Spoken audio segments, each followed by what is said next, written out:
నమస్తే, this is Shaurya. Welcome to our channel. ఈ రోజు మనతో పాటు సీనియర్ పొలిటికల్ అనలిస్ట్ అలాగే సోషల్ యాక్టివిస్ట్ కృష్ణకుమారి గారు ఉన్నారు. వారితో మాట్లాడదాం. చంద్రహాస్ కి సంబంధించి, ప్రభాకర్ గారి అబ్బాయి చంద్రహాస్ తన సినిమాకి సంబంధించి కొన్ని బూతు పదాలను ఉపయోగిస్తూ కూడా పాట పాడడం జరిగింది.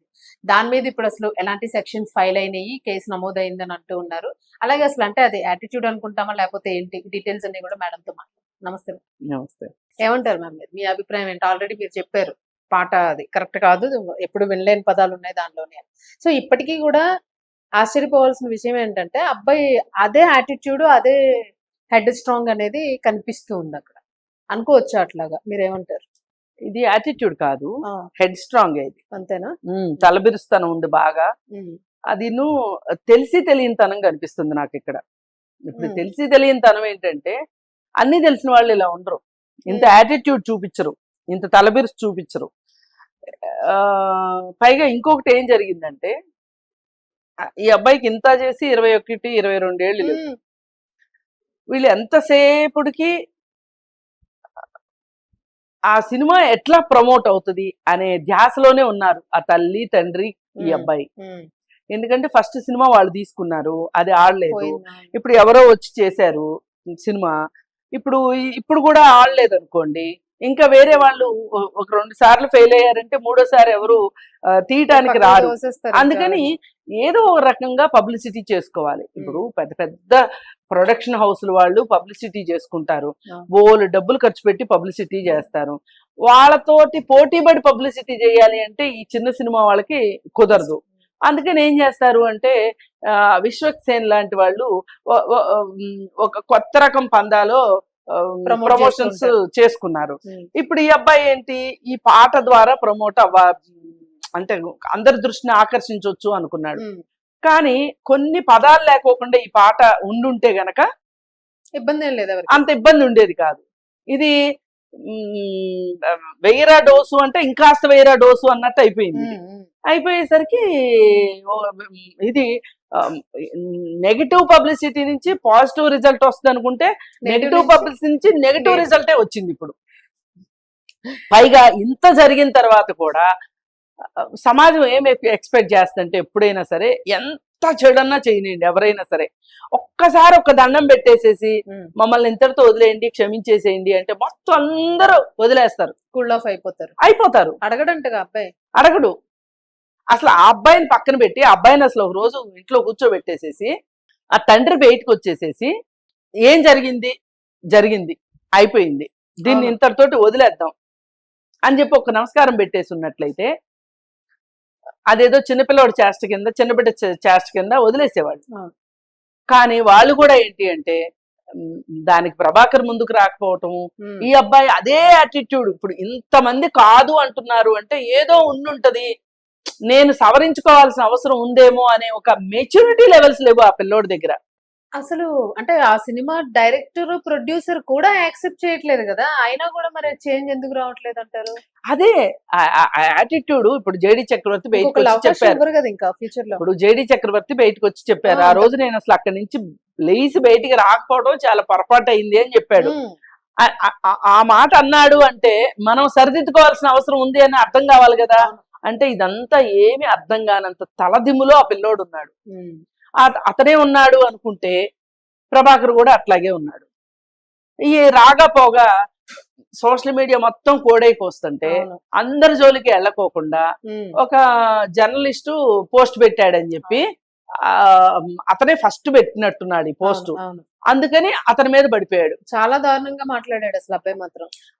మాట్లాడి నువ్వు నాకు సారీ చెప్పాలి అని మొదలెట్టేసరికి అతను కూడా ఏం తగ్గకుండా ఏంటి ఏం మాట్లాడుతున్నావు నువ్వు, నేనేం చేశానని నువ్వు నన్ను శిక్షిస్తావు, నువ్వు పాడిన పాట బాగోలేదు అన్నాను నేను.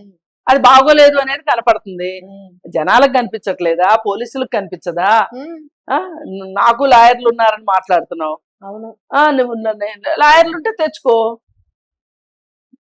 నేనేం వెనకడుగు వేసేది లేదు, పైగా జీవితం చాలా ముందుంది, అసలు నా జర్నలిస్ట్ ఫీల్డ్ అంత లేదు నీ వయసు, నేను ఫీల్డ్ లోకి వచ్చినప్పుడు నువ్వు డైపర్లు వేసుకున్నావు అని చెప్పి మాట్లాడుతున్నాడు అతను.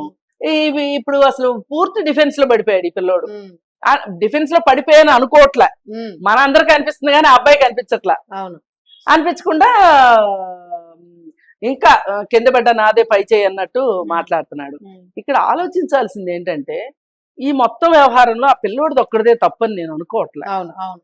ఏంటంటే మన సొసైటీలో కూడా ఇవాళ ఎలా అంటే అలా మాట్లాడటం ఒక గొప్పలాగా అయిపోయింది. పొలిటీషియన్స్ అలాగే మాట్లాడుతున్నారు, టీవీ డిస్కషన్స్ అలాగే ఉన్నాయి. ఎవరు ఎంత పెద్ద గొంతుకు వేసుకుని మాట్లాడితే, ఎంత నాయిస్ చేస్తే అంత వాళ్ళు ధైర్యవంతులు అనేలాగా తయారైపోయింది. ఇప్పుడు మొన్న అనసూయ విషయం చూసాం కదా, శివాజీ అనసూయ విషయంలో అసలు మీడియా ఎంత పొరపాటు చేసిందో ఇంకా ఇంకా కనిపిస్తాయి ఇట్లాంటివి. ఎక్కడ ఖండించాలి అక్కడ ఖండించకుండా ప్రొలాంగ్ చేసి ఏ గొంతుకునంతే ఆ గొంతుకుని మాట్లాడనిచ్చి, బూతులు మాట్లాడితే కూడా సహించి, అసలు ఒక అత్యాచారం చేయడము అనే ఒక మాట చాలా పెద్ద మాట. ఏమి అత్యాచారం చేయించుకుంటావా అని ఒక ఆమె మాట్లాడుతూ ఉంటే ఖండించని మీడియా ఛానల్స్, వీళ్ళందరిది పాత్ర ఉంది. ఇప్పుడు ఈ చంద్రహాస్ ఒకడు బయటకు వచ్చి కనిపిస్తున్నాడు. ఇట్లా కనిపించని చంద్రహాసు సొసైటీలో చాలా మంది ఉన్నారు. వాళ్ళు తయారవడానికి కారణం ఏంటి అంటే బుద్ధి సరి లేకుండా ఇష్టారీతిని మాట్లాడే పొలిటీషియన్స్ దగ్గర నుంచి, బరి తెగించిన సినిమాల దగ్గర నుంచి, అలాగే ఉచ్చు నీచు మర్చిన కొన్ని ఛానల్స్, వీళ్ళందరూ కలిసి ఓహో ఇలా ఉండటమే కరెక్టా అనిపించేలాగా అయిపోయింది. అందుకని ఏది ఏమైనా ఎవరు తయారు చేశారు అనేది చూడరు. ఇప్పుడు అతను కేసు పెట్టాడు, అశోక్, వేములపల్లి అశోక్ కేసు పెట్టాడు. కేసు పెడితే ఇప్పుడు ఇతను పిలిపిస్తారా పిలిపించరా?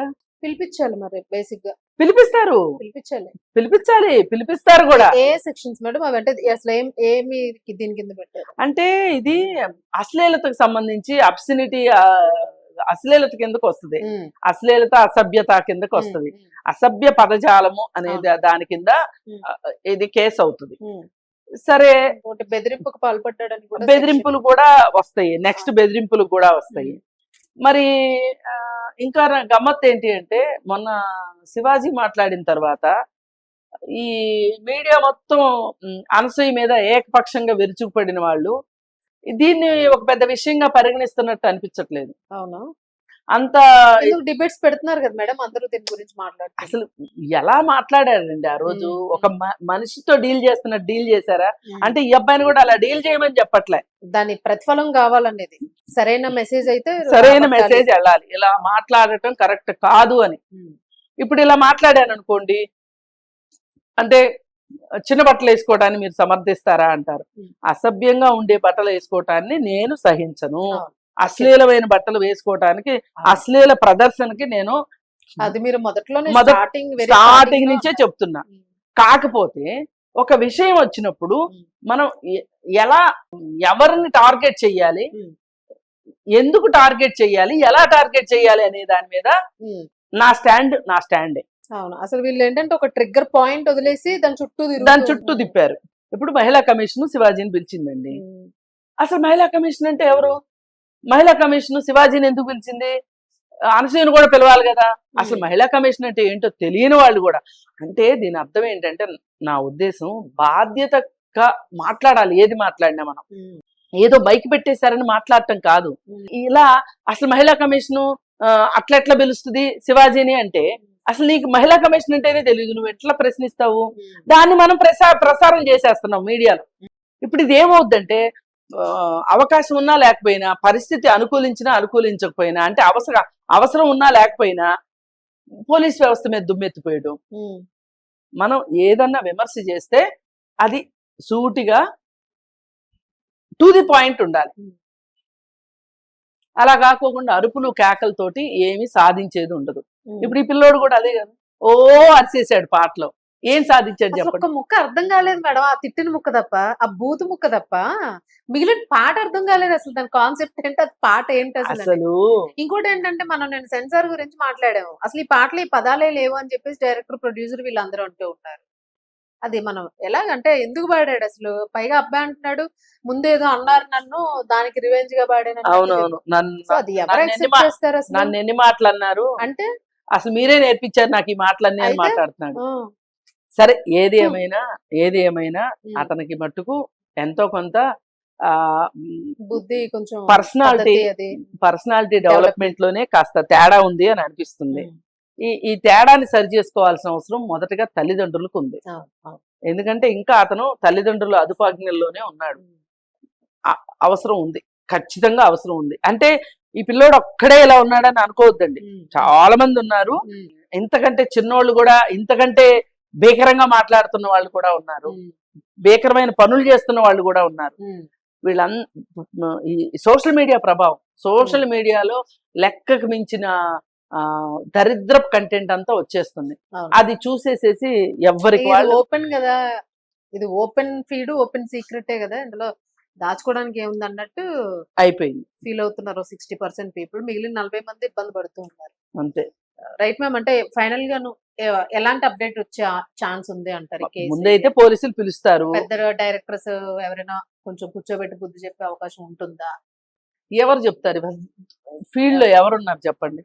వెంకటేష్, రానా లాంటి వాళ్ళే, రానా నాయుడు అని వెబ్ సిరీస్ తీశారు, బూతుల్ షో ఉంది. ఇప్పుడు అతను వచ్చి ఏం చెప్తాడు ఇతనికి? ఇప్పుడు ఆహా ఉంది, ఆహా ప్లాట్ఫామ్ మీద ఎన్ని బూతుల్ షోలు నడుస్తున్నాయి, ఎవరు చెప్తారు? ఇంకేముందిలే, నీకు తల్లిదండ్రులే చెప్పాలి, ఇంక అంతకు మించి ఎవరు ఉంటారు చెప్తే వినడానికి? వినాలి. ఇది కాదంటే పాపాల భైరవులు సైకాలజిస్టులు ఉన్నారు, వాళ్ళ దగ్గరే తీసుకెళ్ళాలి. అంతే, అంతకంటే ఏం లేదు. లేకపోతే ఈ అబ్బాయి తను ఆలోచించేదే కరెక్ట్ అనుకుంటాడు. అంటే కెరీర్ ఉండదు, ఇంకా డైరెక్టర్స్ ఛాన్స్ ఇవ్వడానికి ఇప్పుడు ఆలోచిస్తారు. అవును, అశోక్ కూడా అదే చెప్పాడు. ఏ హిట్ రాకముందే, అసలు ఆ అబ్బాయి హీరో అన్న విషయం తెలియకముందే ఇలా ఉంటే, ప్రపంచం మీదకి వెళ్ళాలంటే చాలా యుద్ధం చేయాలి, విజయాలు సాధించాలని. అందులోని సినీ ఫీల్డ్ లోనే చాలా ఎంతో దిగినా తగ్గి ఉన్న వాళ్ళు ఉన్నారు. ఎవరు యాటిట్యూడ్స్ ఏమి పెద్దగా చూపించరు, ఎవరు వస్తారు వెళ్ళిపోతూ ఉంటారు.